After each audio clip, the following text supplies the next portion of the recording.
Bapak Ibu yang dikasihi Tuhan, kita juga bersyukur. Saya lihat di sini banyak yang sedang mengandung, banyak yang baru melahirkan. Luar biasa, gereja kita diberkati. Tuhan kirimkan jiwa baru langsung dari surga. Langsung dikirimkan jiwa baru dan betul-betul baru. Saya tadi hitung ada berapa anak kecil. Ini adiknya Neymar belum datang ya? Sudah datang? Oh, 1, 2, 3, 4, 5. Ada lagi yang masih OTW? Ada yang OTW, puji Tuhan, luar biasa. 2 orang lagi ya? 3 lagi OTW. Mama Leo. Mama Leo dulu. Jangan oh. 3 sudah lewat ya, 2 pemerintah bilang. Mari kita buka Alkitab kita dari Markus pasalnya yang ke-8 ayatnya yang ke-14 sampai ayatnya yang ke-21.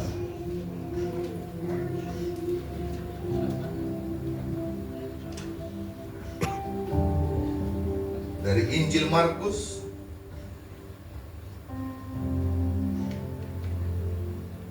pasalnya yang ke-8 ayat yang ke-14 sampai ayat yang ke-21. Yang sudah dapat katakan amin. Amin. Kita akan membaca secara bergantian, Bapak Ibu. Saya ayat yang ke-14, Bapak Ibu ayat yang ke-15, begitu seterusnya sampai ayat yang ke-21. Dengan perikop tentang ragi orang Farisi dan ragi Herodes. Ayat 14, kemudian ternyata murid-murid Yesus lupa membawa roti. Hanya sebuah saja yang ada pada mereka dalam perahu. Lalu Yesus memperingatkan mereka, katanya, berjaga-jagalah dan awaslah terhadap ragi orang Farisi dan ragi Herodes. Ayat yang ke-16, maka mereka berpikir-pikir dan seorang berkata kepada yang lain, itu dikatakannya karena kita tidak mempunyai roti. Dan ketika Yesus mengetahui apa yang mereka perbincangkan, Ia berkata, mengapa kamu memperbincangkan soal tidak ada roti? Belum jugakah kamu paham dan mengerti? Telah gegirkah hatimu? Kamu mempunyai mata, tidakkah kamu melihat? Dan kamu mempunyai telinga, tidakkah kamu mendengar? Tidakkah kamu ingat lagi? Pada waktu aku memecah-mecahkan 5 roti untuk 5.000 orang itu, berapa bakul penuh potongan-potongan roti yang kamu kumpulkan? Jawab mereka, 12 bakul. Dan pada waktu 7 roti untuk 4.000 orang itu, berapa bakul penuh potongan-potongan roti kamu kumpulkan? Jawab mereka, 7 bakul. Lalu katanya kepada mereka, masihkah kamu belum mengerti? Satu lagi Bapak Ibu, kita baca di Matius 16 ayat yang ke-5 sampai 12. Matius 16 ayat yang ke-5 sampai ayat yang ke-12.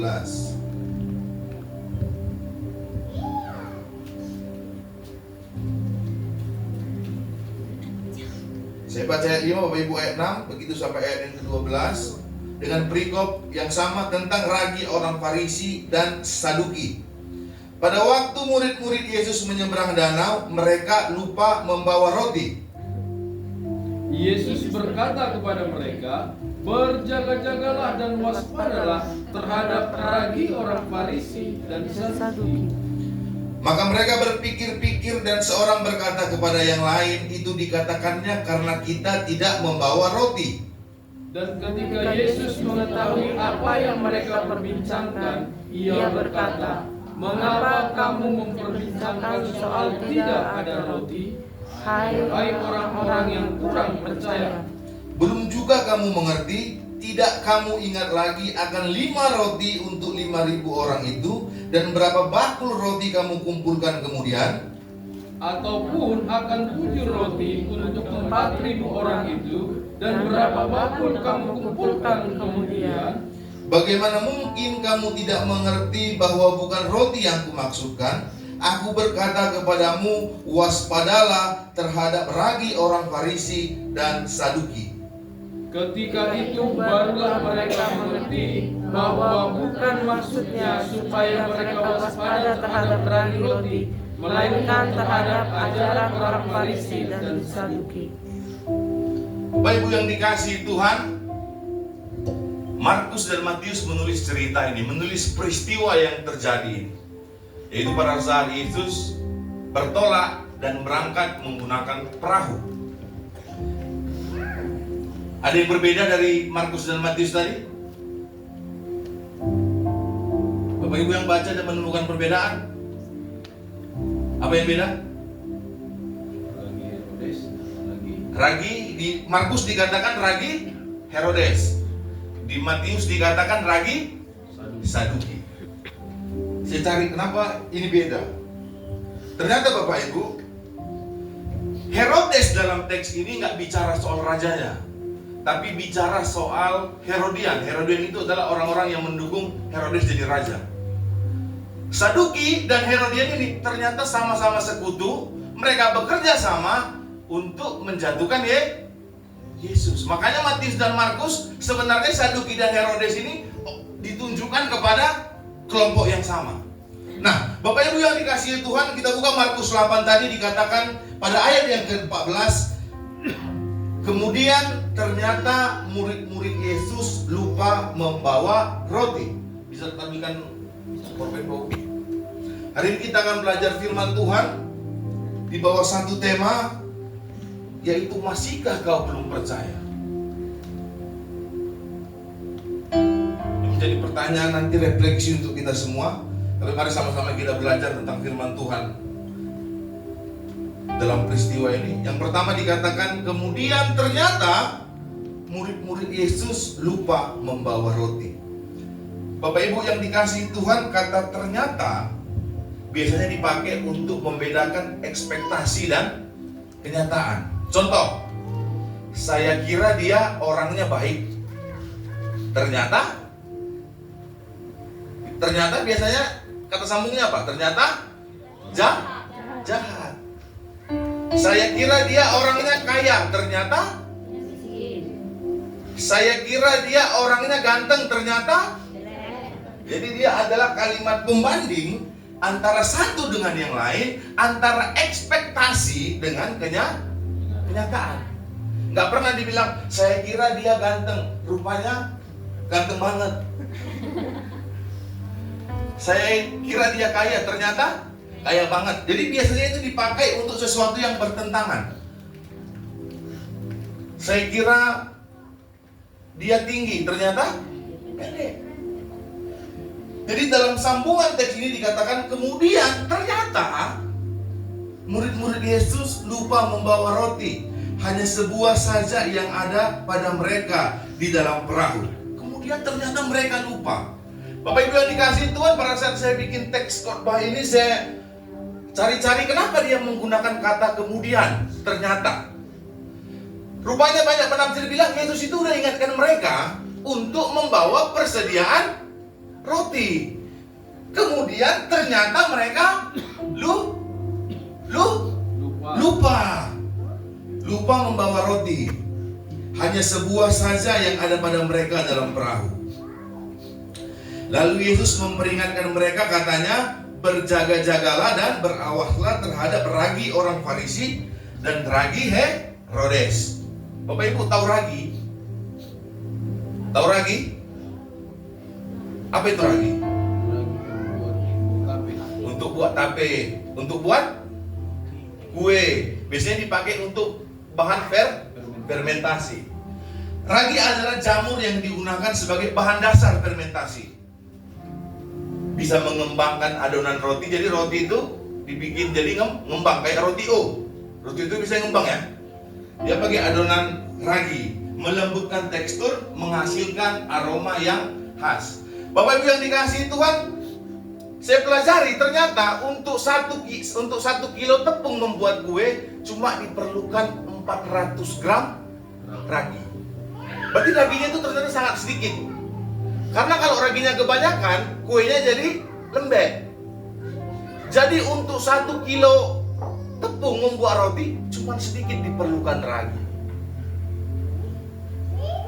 Terus saya bingung, kenapa Yesus menggunakan kata ragi Herodes dan ragi orang Farisi? Ternyata ragi dalam cerita ini berbicara soal ajaran. Maksudnya adalah bahwa sedikit saja ajaran orang Farisi masuk ke dalam pikiranmu, sedikit saja ajaran orang Saduki masuk dalam pikiranmu, maka sama seperti ragi yang membuat atau mengembangkan roti, ajaran itu akan cepat berkembang dan menghancurkan kamu. Bapak Ibu pasti sering dengar kata orang Farisi, orang Saduki. Tapi saya yakin Bapak Ibu sebenarnya kurang paham siapa sih ini sebenarnya orang Farisi ini? Siapa sih orang Saduki ini sebenarnya? Bapak Ibu yang dikasihi Tuhan, orang Farisi adalah orang-orang yang memisahkan dirinya dari orang lain dan hidup taat melakukan apa yang dikatakan oleh hukum Taurat. Jadi dia merasa dia lebih suci, dia merasa dia lebih baik dari orang lain karena dia hidup gak sama-sama orang lain. Jadi orang Farisi ini adalah orang-orang yang muncul setelah kerajaan Israel jatuh. Akhirnya muncul satu kaum namanya Farisi. Mereka menonjol. Orang-orang bisa lihat, bisa membedakan mereka lewat pakaiannya. Biasanya orang-orang Farisi ini berasal dari kelas menengah. Biasanya pedagang, biasanya orang-orang karyawan atau staf-staf di perusahaan kalau zaman sekarang. Dan mereka adalah pemimpin sinagoge. Bapak Ibu tahu sinagoge?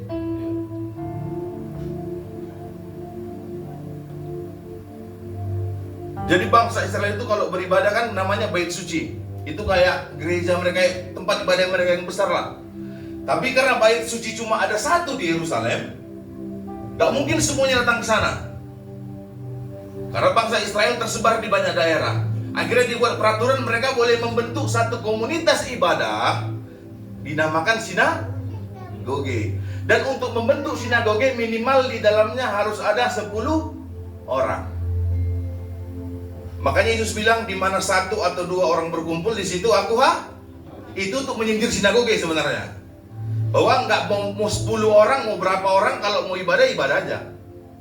Jadi sinagoge itu semacam tempat ibadah, kayak tempat ibadah kecil di luar daripada bait Allah, tempat orang untuk beribadah dan belajar.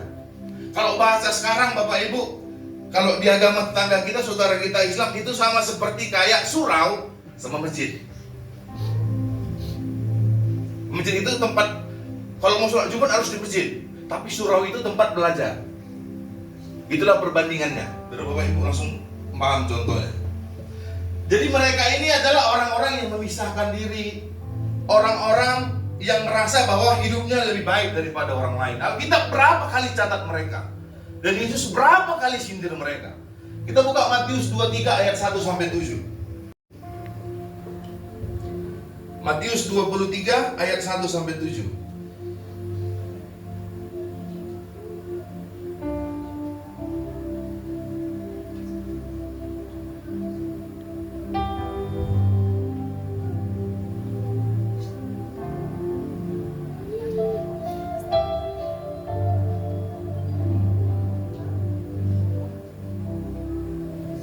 Sama-sama kita baca 1, 2, 3. Maka berkatalah Yesus kepada orang banyak dan kepada murid-muridnya katanya, ahli-ahli Taurat dan orang-orang Farisi telah menduduki kursi Musa. Sebab itu turutilah dan lakukanlah segala sesuatu yang mereka ajarkan kepadamu, tapi janganlah kau turuti perbuatan-perbuatan mereka, karena mereka mengajarkannya tetapi tidak melakukannya. Mereka mengikat beban-beban berat lalu meletakkannya di atas bahu orang, tetapi mereka sendiri tidak mau menyentuhnya. Semua pekerjaan yang mereka lakukan hanya dimaksud supaya dilihat orang. Mereka memakai tali sembahyang yang lebar dan jubah yang panjang. Mereka suka duduk di tempat terhormat dalam perjamuan dan di tempat terdepan di rumah ibadat. Mereka suka menerima penghormatan di pasar dan suka dipanggil Rabi. Hati-hati Bapak Ibu yang duduk di depan. Bapak Ibu yang dikasihi Tuhan, orang Farisi dan ahli Taurat, mereka ini adalah sekelompok orang yang membangun satu kelompok dan mereka membuat satu ajaran namanya Talmud. Talmud ini adalah hukum Taurat yang dirubah menjadi 600 aturan. Bagaimana seharusnya orang hidup. Tapi lucunya, orang Farisi ini adalah orang-orang yang mengajarkan hal yang baik tapi tidak melakukan hal yang baik. Yesus pernah kecam mereka bilang, kalian ini kayak kuburan. Tahu kuburan? Apalagi kuburan orang Batak itu cantik kali. Kuburan itu di atasnya cantik, dibikin keramik, dibikin apa? Ada fotonya biasanya kan. Tapi di dalamnya busuk, kerangka, tulang belulang. Tapi atasnya cantik. Itulah orang Farisi. Mereka beribadah supaya ditengok orang, supaya orang lihat, wah. Bapak Ibu, berapa banyak orang datang ke gereja supaya ditengok orang? Saya dulu punya tetangga, orang Batak, rajin kali ke gereja. Kalau bisa hari Minggu 2 kali dalam 7 hari. Kalau saking rajinnya ibu ini ke gereja, sama yang dilihat nang muda, tante lah. Padahal dia jualan pasar dari malam sampai pagi. Paginya tetap ke gereja. Dan saya sebagai tetangganya kan salut. Rajin kali ngakuin ke gereja. Karena kalau gereja itu lewat dari depan rumah manggil mama saya, jadi saya tahu. Berangkat. Satu kali dia berantem sama suaminya. Suaminya ini preman, mantan preman, tapi takut sama dia. Pernah bunuh orang suaminya tapi takut sama dia. Suatu kali mereka berantem. Semua jenis hewan yang didukung binatang disampaikan kepada suaminya ini. Kita yang melihat dia rajin gereja tadi kan bingung toh. Kayak gitu kalau marah ya. Sampai suaminya dipukuli, dilempari, dimaki-maki. Cuma gara-gara suaminya yang jatah hariannya 15.000 beli rokok, lebih 20.000 dia beli. Nabung istrinya. Akhirnya saya ceritakan ke mama saya gini. Mama saya bilang, dia rajin ke gereja memang. Cuma sampai gereja pertanyaan pertama dia, apa berita hari ini? Karena dia jarang ikut kumpulan mama, karena dia jualan. Jadi dia ke gereja cuma mau tahu informasi tentang ibu-ibu yang lain, perkumpulan ibu-ibu yang lain. Sianu begini, anak Sianu gini gitu. Jadi Bapak Ibu yang dikasihi Tuhan, Farisi, orang-orang seperti ini sudah lama disindir Yesus. Di luar kau tengok baik, dari depan kau tengok bagus, tapi dalamnya rusak.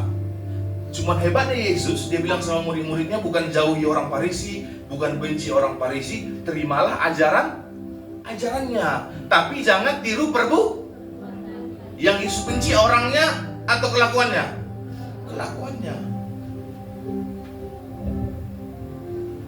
Selanjutnya Bapak Ibu yang dikasihi Tuhan, orang Farisi. Dalam Lukas 18 ayat 9 sampai 14 tentang cerita orang Farisi dan seorang pemungut cukai. Kalau kita datang berdoa sama Tuhan, sikap apa pertama yang kita bawa? Rendah? Orang Farisi dalam cerita ini, kalau berdoa, Tuhan terima kasih karena aku nggak sama kayak Bapak Leo. Tuhan terima kasih karena aku nggak sama kayak Bang Tony. Tuhan terima kasih karena aku nggak sama kayak Bapak Bubu. Jadi yang dia doakan adalah tentang dirinya.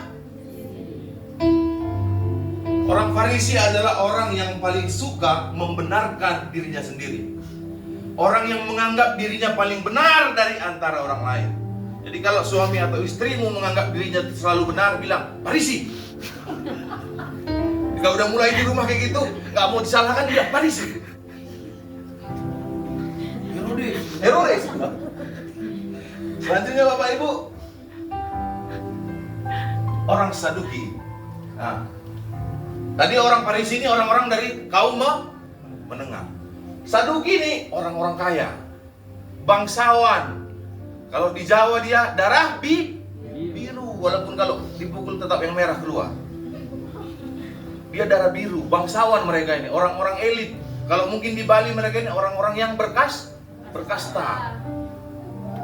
Isinya orang elit politik global. Mereka ini adalah orang-orang yang memiliki kedudukan yang tinggi, orang-orang yang hebat, orang-orang yang pro terhadap penjajah, pro terhadap Romawi yang menjajah pada saat itu. Untuk apa? Untuk mempertahankan kekayaannya, untuk mempertahankan jabatannya, untuk mempertahankan reputasinya. Jadi mereka adalah orang yang pro penjajah, pro musuh, pro pemerintah Roma. Dan mereka orang yang mentaati Taurat. Mereka nggak percaya kalau ada aturan-aturan baru. Mereka cuma percaya aturan yang ditulis oleh Musa dalam 5 kitab Taurat. Kejadian, Keluaran, Bilangan, Imamat, Ulangan. Cuma Taurat itu yang mereka percaya. Dan mereka ini nggak percaya orang mati itu akan bangkit. Mereka nggak percaya bahwa suatu saat nanti orang yang mati akan hidup kembali. Mereka nggak percaya ada malaikat. Mereka cuma percaya kalau orang sudah mati, berarti sudah kiamat bagi orang itu, selesai. Ayo kita buka di Matius 22 ayatnya yang ke-22 tentang bagaimana Alkitab menulis orang Saduki ini.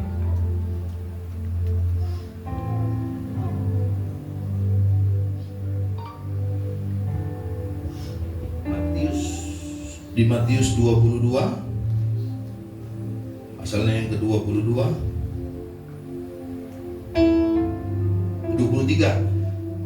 Matius 22 ayat 23. Sama-sama kita baca 1, 2, 3. Pada hari itu datanglah kepada Yesus beberapa orang Saduki yang berpendapat bahwa tidak ada kebangkitan. Mereka bertanya kepadanya, "Guru, Musa mengatakan bahwa jika seorang mati dengan tiada meninggalkan anak, saudaranya harus kawin dengan istrinya itu dan membangkitkan keturunan bagi saudaranya itu. Tetapi di antara kami ada 7 orang saudara, yang pertama kawin, tetapi kemudian mati. Dan karena ia tidak mempunyai keturunan, ia meninggalkan istrinya itu bagi saudaranya. Demikian juga yang kedua dan yang ketiga sampai dengan yang ketujuh. Dan akhirnya sesudah mereka semua, perempuan itu pun mati. Siapakah di antara ke-7 orang itu yang menjadi suami perempuan itu pada hari kebangkitan? Sebab mereka semua telah beristrikan dia." Stop. Bapak Ibu, pertanyaan maksudnya Saduki gini. Ada seorang perempuan, contoh Mama Ella, menikah dengan saya. Baru saya mati. Biasanya menurut hukum Yahudi, yang berhak untuk menikahi Mama Ella adalah saya punya saudara laki-laki, kakak atau adik. Jadi saya mati, yang menikah dengan Mama Ella adik saya. Adik saya mati, begitu terus sampai kami 7 bersaudara semua mati. Istrinya cuma 1, yaitu Mama Ella. Lalu akhirnya Mama Ella dipanggil Tuhan juga. Saduki tanya, nanti kalau udah bangkit di sorga, kan suaminya ada berapa tadi? 7. Siapa suaminya nanti di sorga nih? Gitu pertanyaannya itu kira-kira gitu sama Yesus. Lalu Yesus jawab, ayat selanjutnya, ayat 29. Yesus menjawab mereka, "Kamu sesat, sebab kamu tidak mengerti kitab suci maupun kuasa Allah." 30. Karena pada waktu kebangkitan orang tidak kawin dan tidak dikawinkan, melainkan hidup seperti malaikat surga. Mereka berusaha mencoba Yesus dengan apa yang mereka pahami. Mereka berusaha memberikan pertanyaan jebakan supaya Yesus masuk perangkap mereka. Karena kalau Yesus nanti menjawab sesuai dengan kepercayaan mereka, Yesus jadi musuhnya orang Yahudi. Bapak Ibu yang dikasihi Tuhan, jadi orang Saduki dan orang Farisi ini kira-kira 11-12 lah. Berapa ini? Cuman bedanya orang Saduki ini orang-orang kaya. Selanjutnya ada satu kaum namanya Herodian. Mereka adalah orang-orang yang mendukung dinasti Herodes berkuasa di Yudea. Tidak terlalu peduli masalah agama, mereka fokus ke masalah politik. Herodes itu bukan nama, Bapak Ibu. Gak ada orang namanya Herodes. Herodes itu gelar. Sama kayak Fir'aun. Fir'aun itu bukan nama dia Fir'aun, itu adalah gelar. Ada Herodes Antipas, Herodes Arkealus. Herodian ini adalah orang-orang yang mendukung Herodes. Kenapa mereka mendukung Herodes? Karena Herodes itu bukan asli orang Yahudi, tapi diangkat jadi raja. Yesus bilang waspada terhadap ragi Herodes. Bapak Ibu tahu Herodes? Herodes ini adalah orang yang sangat-sangat pintar. Dia bisa membangun kerajaan di bawah tanah. Dia bisa bangun bangunan di bawah tanah. Tapi Herodes juga adalah manusia yang tak bermoral. Setiap ada acara, dia akan kumpulkan semua orang, bikin acara pesta, makan sampai kenyang. Setelah semua kenyang, mereka ambil bulu angsa, dicolok ke mulutnya supaya muntah, supaya bisa makan lagi. Bagi orang Yahudi itu adalah kekejian. Karena kau sengaja memuntahkan makanan supaya kau bisa makan lagi. Herodes ini bukan asli orang Yahudi, tapi bisa jadi raja. Dan Bapak Ibu tahu, Herodes ini saking takutnya kerajaannya diambil sama anak-anaknya, dia bunuh semua anaknya. Anaknya semua dia bunuh karena dia takut anak-anaknya ini akan memberontak dan menggantikan dia jadi raja. Sampai ada yang bilang lebih enak jadi babinya Herodes daripada jadi anaknya. Karena orang Yahudi babi haram, gak mungkin dia potong babi. Tapi Herodes matinya kena PK, penyakit kelamin. Dia mati dari perut ke bawah ini membusuk.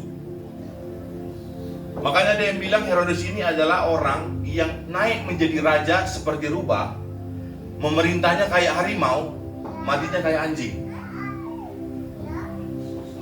Dia adalah orang yang memperdulikan semua urusan duniawi. Dia nggak peduli Bapak Ibu, dia nggak peduli kau mau ada masalah, mau klaim masalah Yesus itu Mesias atau enggak. Herodes itu nggak peduli. Makanya waktu Yesus dibawa ke Herodes, waktu mau dia dili, Herodes bilang apa? Aku udah lama mau ketemu kau. Aku pengen lihat mukjizat. Jadi Herodes ini dari dulu pengen ketemu Yesus karena dia pengen lihat Yesus itu bikin mukjizat.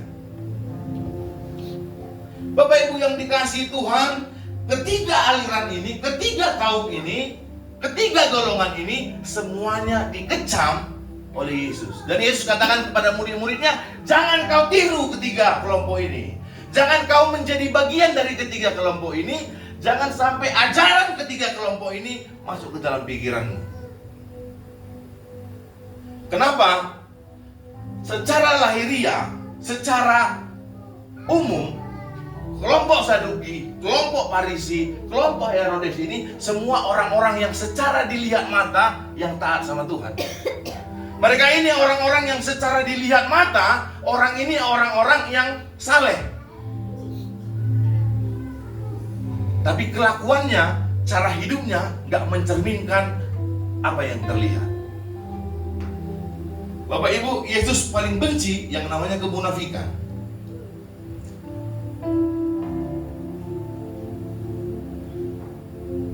Selanjutnya di dalam peristiwa di dalam Markus yang kita baca tadi, Markus 8 ayat 14 tadi. Setelah Yesus mengatakan itu, mereka berpikir-pikir, ayat 16, seorang berkata kepada yang lain, itu dikatakannya karena kita tidak mempunyai roti. Nah, di sini terjadi salah paham. Yesus tadi bilang jangan kau mengikuti ajaran orang Farisi dan orang Saduki. Murid-murid yang dengar, mereka pikir Yesus bicara soal makanan. Karena roti dan ragi itu berhubungan. Yesus bicara soal ragi. Mereka pikir kayaknya Yesus ini bicara ragi ini nyindir kita karena kita lupa bawa roti. Jadi terjadi kesalahpahaman, mereka salah memahami apa yang Yesus katakan. Lalu Bapak Ibu, dan ketika Yesus mengetahui apa yang mereka perbincangkan. Kalau kita baca tadi ayat yang ke-16, kata-katanya cuma itu dikatakannya karena kita tidak mempunyai roti. Ayat 17, ketika Yesus mengetahui apa yang mereka perbincangkan. Ternyata mereka ini sempat ribut. Yesus sempat mendengar apa yang mereka bincangkan. Ternyata Bapak Ibu, para murid sempat saling salah menyalahkan. Kau nih, gak bawa roti nih. Kau, gara-gara kau ini, gara-gara kau ini. Mereka sempat saling menyalahkan karena lupa bawa roti. Dan Yesus dengar mereka ribut perkara roti. Dan apa yang Yesus katakan Bapak Ibu setelah dia dengar? Mengapa kamu memperbincangkan soal tidak ada roti? Belum jugakah kamu paham dan mengerti? Telah degilkah hatimu? Bapak Ibu yang dikasihi Tuhan, kata degil, tahu degil? Degil itu artinya bebal. Degil itu artinya kau sudah lihat, kau sudah rasakan, kau sudah lihat risikonya, akibatnya, tapi kau tetap lakukan. Bebal itu kalau orang keras kepala adalah orang yang nggak bisa dibilangi, betul ya? Kalau dia udah nerima efeknya, biasanya dia akan, ya kepalanya akan lembek lagi karena udah terima risiko. Atau sudah lihat secara langsung. Orang bebal ini dia udah lihat, dia udah rasakan resikonya, tapi tetap keras. Itu orang bebal. Makanya Yesus bilang, telah degil ke hatimu. Karena Bapak Ibu di ayat yang dikatakan, belum jugakah kau paham dan mengerti, itu bicara dalam bahasa aslinya tentang sesuatu yang kau sadari dengan indramu. Maksudnya kau udah lihat apa yang aku buat, kau udah dengar apa yang aku buat, kau sudah saksikan apa yang ku kerjakan, tapi kau masih gak percaya. Makanya di ayat selanjutnya dikatakan, kamu mempunyai mata, tapi kamu tidak melihat. Kau punya telinga, tapi kau tidak mendengar. Pada waktu aku mecahkan roti, ngasih makan berapa orang? 5.000. Dengan apa Bapak Ibu? 5 roti dan? Yang dikasih makan berapa orang?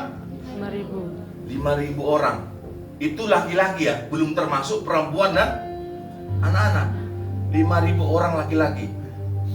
Dan percayalah Bapak Ibu, di antara 5.000 orang laki-laki ini nggak ada orang Batak, nggak ada orang Timur, dan nggak akan ada orang Manado. Karena apa? Karena sisa 12 keranjang. Kalau ada 3 ini nggak akan sampai 12 bakul sisanya. Paling sebagian dibawa, bawa pulang, bungkus. Baru selanjutnya dikatakan, pada waktu aku kasih makan 7 roti untuk kasih makan berapa orang? 4.000 orang. Berapa bakul penuh potongan-potongan kamu kumpulkan? Jawab mereka 7 bakul. Kau lihat loh, 5 roti dan 2 ikan bisa kasih makan 5.000 orang. Ada sisanya lagi 12 bakul. 7 roti itu bisa kasih makan 4.000 orang. Ada sisanya lagi 7 bakul. Kenapa kau takut? Ada cuma 1 roti. Kita cuma berapa orang di kapal ini? Di perahu ini? Cuma 13 orang.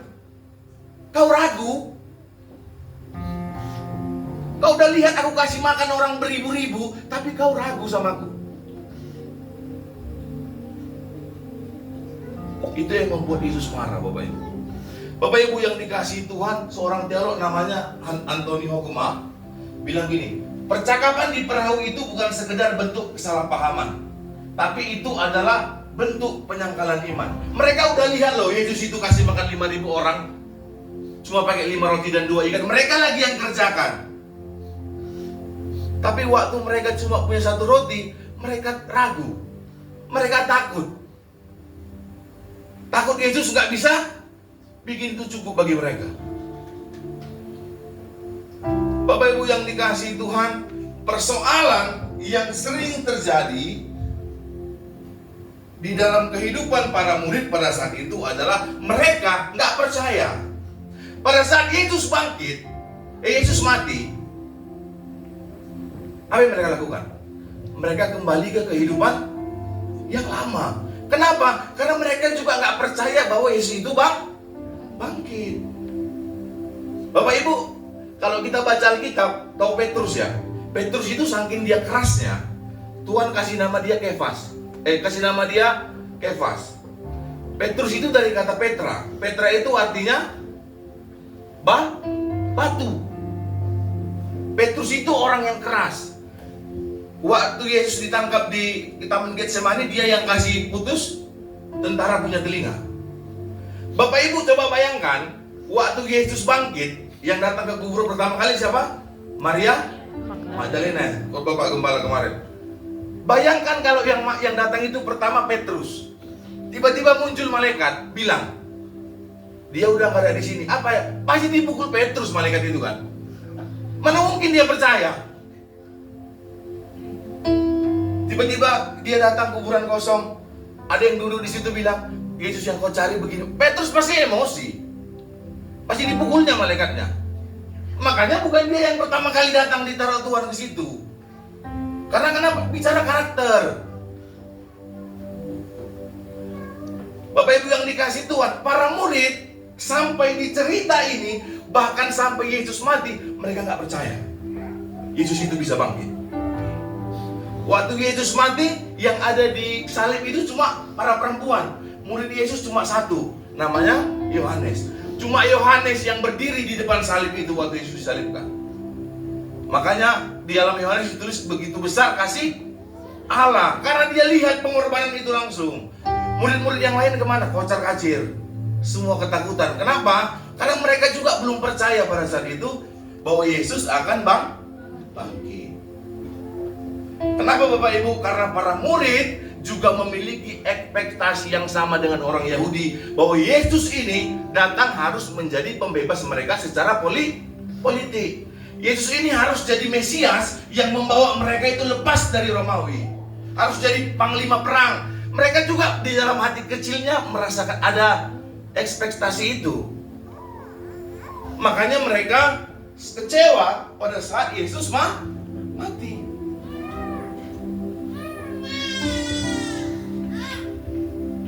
Makanya sampai Yesus dengan keras katakan, telah degilkah hatimu? Udah bebal kau? Para murid yang 3,5 tahun hidup sama Yesus saja nggak percaya loh. 3,5 tahun mereka bisa sentuh Yesus, mereka bisa lihat, mereka lihat mujizatnya. Mujizatnya itu udah mereka lihat. Mereka nggak percaya. Apalagi kita ya kan? Ada yang udah jumpa Yesus ini? Ada yang jumpa Yesus? Belum ada ya? Belum. Masih nonton di AI aja ya? Maka Bapak Ibu yang dikasihi Tuhan, ayat 21 Yesus katakan, lalu katanya kepada mereka, masihkah kamu belum mengerti? Bapak Ibu yang dikasihi Tuhan, kenapa Yesus keras dalam cerita ini? Kenapa Yesus betul-betul marah di dalam cerita ini? Karena murid-murid yang bersama-sama dengan dia, karena murid-murid yang dia harapkan pada saat itu, sampai yang sudah melihat mujizat-mujizat yang dia kerjakan, bahkan mereka pun nggak percaya. Bapak Ibu, waktu Yesus kasih makan 5.000 orang, ngasih makan 4.000 orang, berapa totalnya jadi berapa itu? 5.000 tambah 4.000?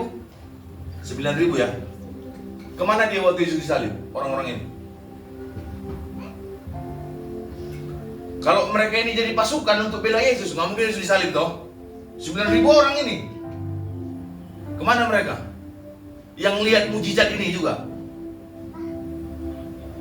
Mereka juga adalah orang-orang yang berteriak di depan istana Pilatus, bilang apa? Salibkan. Orang-orang yang udah dikasih makan dan diajari ini adalah orang-orang yang sama juga yang teriak salibkan dia. Kenapa? Karena mereka kecewa bahwa Yesus tidak seperti apa yang mereka ekspektasikan. Bahwa Yesus tidak seperti apa yang mereka harapkan di dalam hidup mereka. Bapak Ibu, bahaya. Bahaya kalau kita hidup dengan ekspektasi kita. Bahaya kalau kita hidup sesuai dengan harapan dari diri kita sendiri. sebaik-baiknya rancangan dalam hidup kita, yang terbaik adalah rancangan Tuhan. Tuhan. Bapak Ibu yang dikasih Tuhan, kekristenan bukan hanya sekedar ritual, tetapi juga bicara soal spiritual. Untuk apa kau tiap hari Minggu datang ke gereja kalau nggak ada perubahan dalam hatimu? Orang yang ke gereja aja kadang-kadang nggak berubah, apalagi nggak gereja.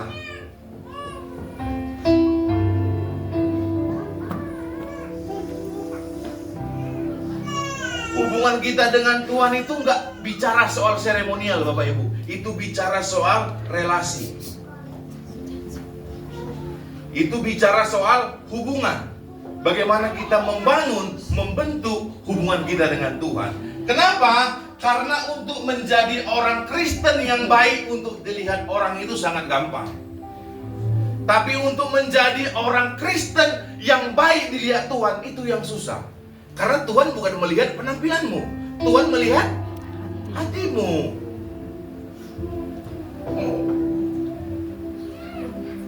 Jadi jangan hanya sekedar kita menjadi orang-orang yang datang secara ritual, kita menjadi orang-orang yang memuji Tuhan secara ritual, tapi hidup kita, perilaku kita nggak memuliakan Tuhan di sana.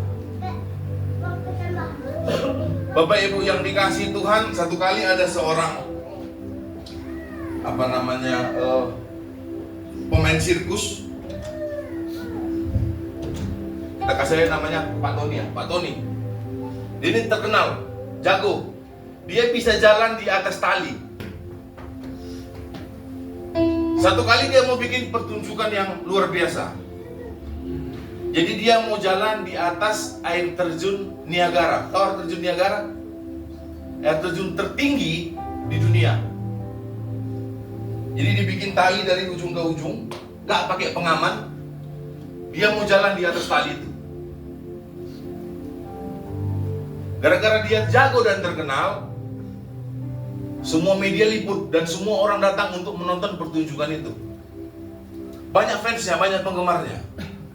Jadi dia akan berjalan di atas ketinggian air terjun dengan tali, satu utas tali tambang, tidak pakai pengaman. Semua orang yang hadir di situ ditanya sama MC atau pembawa acara, apakah kalian yakin bahwa Pak Tony ini bisa berjalan di atas tali ini? Mereka semua teriak, pasti bisa. Baru akhirnya Pak Tony ini menunjukkan ininya, dia jalan di atas tali dan dia selamat sampai ke ujung. Baru supaya lebih menantang, dia mau sekalian jalan bawa beko. Tahu beko nggak? Yang bannya 3 itu yang didorong untuk tukang biasanya. Nah, supaya lebih menantang dia mau jalan sambil bawa beko. Akhirnya ditanya lagi sama MC, apakah kalian yakin Pak Blon ini bisa membawa beko ini jalan di atas tali? Semua teriak, bisa. Dan betul bisa. Supaya lebih menantang lagi, di atas bekonya mau ditaruh beban, ditaruh batu pemberat, supaya lebih menantang. Ditanya lagi sama MC-nya, apakah kalian yakin dia bisa? Semua teriak, bisa. Sampai MC bilang gini, Bapak Ibu, supaya lebih menantang lagi, kita akan masukkan orang ke dalam beko ini. Jadi Pak Blondin akan dorong bekonya, ada orang yang di dalam beko ini naik. Kalian yakin Pak Blondin bisa? Semua teriak, yakin bisa. Baru MC tanya, siapa yang bersedia jadi relawan? Semua diam. Kalau jatuh, langsung mati nih. Yang tadi semua teriak, bisa, kami percaya. Tiba-tiba ditanya, siapa yang mau jadi relawan naik? Semua nih, diam. Akhirnya ada satu orang, anak kecil, dia bilang, saya berani. Anak kecil ini naik ke atas beko ini dan bekonya didorong dan akhirnya sampai ke tujuan. Dan Pak Tony berhasil melewati tali itu. Lalu ditanya, kenapa anak ini berani dan mau? Ternyata anak ini anaknya Pak Tony tadi. Kenapa kau mau? Aku anaknya. Dan aku yakin bapakku nggak mungkin mencelakakan aku. Kenapa mereka yang teriak-teriak percaya tadi nggak berani? Karena mereka nggak merasa memiliki hubungan pribadi yang dekat dengan Pak Tony tadi. Kenapa anak ini berani? Karena dia tahu itu bapaknya. Dan bapak tidak mungkin mencelakakan Anaknya. bukan ritualnya Bapak Ibu. Ritual penting. Tapi hendaklah di dalam ritual itu ada spiritualmu yang terbangun. Dia selalu bilang jangan sampai tangan yang kau angkat memuji Tuhan, kau pakai nampar istrimu di rumah. Jangan sampai mulut yang kau pakai memuji Tuhan, kau pakai untuk mencaci maki saudaramu di rumah. Selanjutnya Bapak Ibu, bukan mujizat yang membuat kita beriman, tapi iman kitalah yang membuat kita dapat melihat mujizat. Banyak orang mau lihat mujizat dulu baru percaya. Apalagi di zaman sekarang. Kalau saya tanya Bapak Ibu, kalau ada dua pendeta, satu pendeta bisa membimbing orang dari jalan yang salah ke jalan yang benar, satu pendeta lagi bisa bangkitkan orang mati, mana lebih viral? Bangkit orang mati. Mana orang lebih banyak akan ikut dia? Yang bangkitkan? Pertanyaannya, kalau orang mati itu bangkit, mati lagi nggak? Mati lagi nanti kan? Berarti nggak ke? Alkitab tulis apa? Malaikat di surga bersuka cita, bersorak-sorak kalau ada satu orang bertobat. Harusnya bahwa lebih hebat atau harusnya lebih viral seorang pendeta yang mampu menuntun orang dari jalan yang salah ke jalan yang benar, daripada sekedar membangkitkan orang. Cuman kita hidup di zaman yang terbalik. Yang viral pasti membangkitkan orang mati. Dia lupa. Lazarus dibangkitkan Yesus, bangkit. Mati lagi nggak dia? Mati lagi. Nggak mungkin hidup terus. Jadi Bapak Ibu yang dikasihi Tuhan, sifat kita manusia adalah mencintai sesuatu yang sifatnya nggak kekal. Itu persoalan.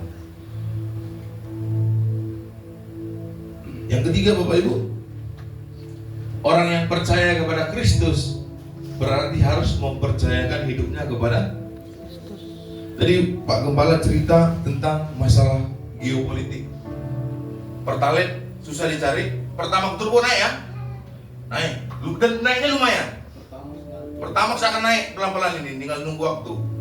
Gas LPG yang pink sama yang biru sudah naik. Yang naik tinggal belum yang melon, yang hijau. Yang ada tulisannya untuk rakyat cepat sekali. Ya kan? Tapi susah dicari, betul. Langka, akan langka ini. Karena orang yang punya gas pink akan pindah ke melon karena mahal. Bapak Ibu yang dikasihi Tuhan, bentar lagi semua naik. 1 euro sekarang berapa? 19, hampir 20. Euro itu ada loh koinnya 1. 5 koin aja 100 ribu. 1 dolar seberapa? Semua 17 ribu. Pelan-pelan kalau begini terus kita mau kolaps. Kalian tinggal, saya nggak menghasut, kalian tinggal di provinsi yang gubernurnya masalah sampahnya nggak selesai. Pertanyaannya apa yang nggak naik? Apa yang nggak naik? Gaji. Harga diri. Harga diri naik. Sama gaji. Ada yang naik gajinya? Nggak ada, nggak naik gajinya juga. Bapak Ibu yang dikasih Tuhan, kita hidup di zaman sekarang yang semuanya makin hari bukan makin mudah tapi makin sulit.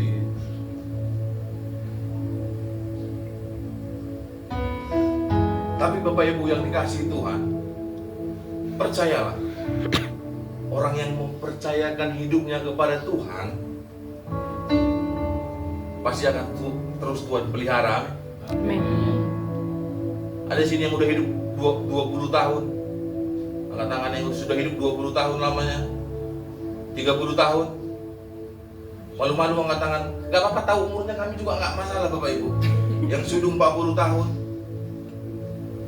ada yang udah hidup 40 tahun, 50 tahun.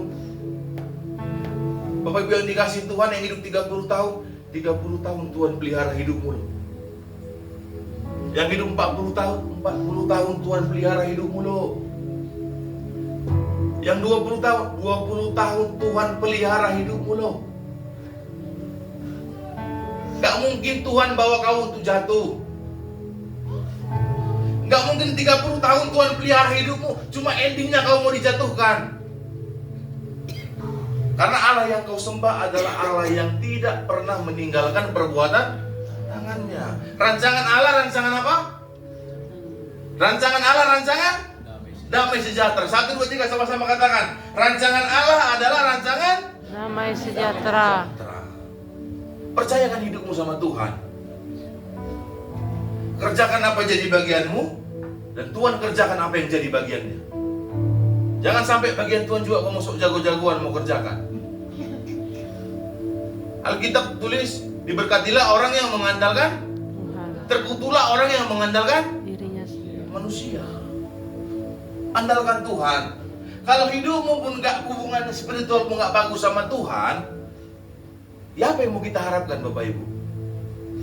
Bikin story, Tuhan punya rencana yang besar dalam hidup saya, dia bilang. Tapi dia gak ngapa-ngapain. Ke gereja pun gak datang. Ada yang berdoa minta Fortuner, persembahannya 1.500, gak nyampe 2.000, gak nyampe 2.000. Tapi minta Tuhan Fortuner. Mendingan Pak Bubu bilang kali ya. Iya, mendingan Pak Bubu kali Sikra. Segera. Sama kelek. Bapak Ibu yang dikasihi Tuhan, berubah cara hidupmu. Pak Gembala bilang apa? Kalau kau mau kaya, perbaiki hubunganmu sama Tuhanmu. Iya. Baca Alkitab tak pernah. Dulu saya pernah tinggal di tempat orang. Setiap hari Minggu, ibadahnya jam 10. Jam setengah 10 pasti berantem cari Alkitab sebelum ke gereja. Artinya bahwa Alkitab itu gak pernah dia baca, cuma dibawa ibadah pada hari Minggu. Jadi jam setengah 10 itu semua ribut, anak-anaknya sama bapaknya, mamanya, di mana Alkitab? Di mana Alkitab? Perbaiki hubunganmu dengan Tuhan, baca Alkitab. Ibu Gembala tadi bilang apa? Ada waktunya kau duduk sama Tuhan, menangis.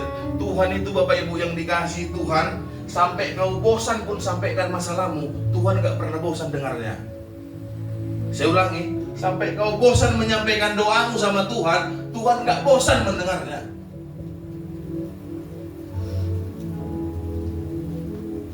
Kalau kau percaya sama Tuhan, percayakan hidupmu sama Tuhan. Di zaman yang sulit ini gak lagi yang bisa kita andalkan. Cuma Tuhanlah satu-satunya yang mampu kita andalkan dalam hidup kita. Amin. Mari kita bersatu di dalam doa.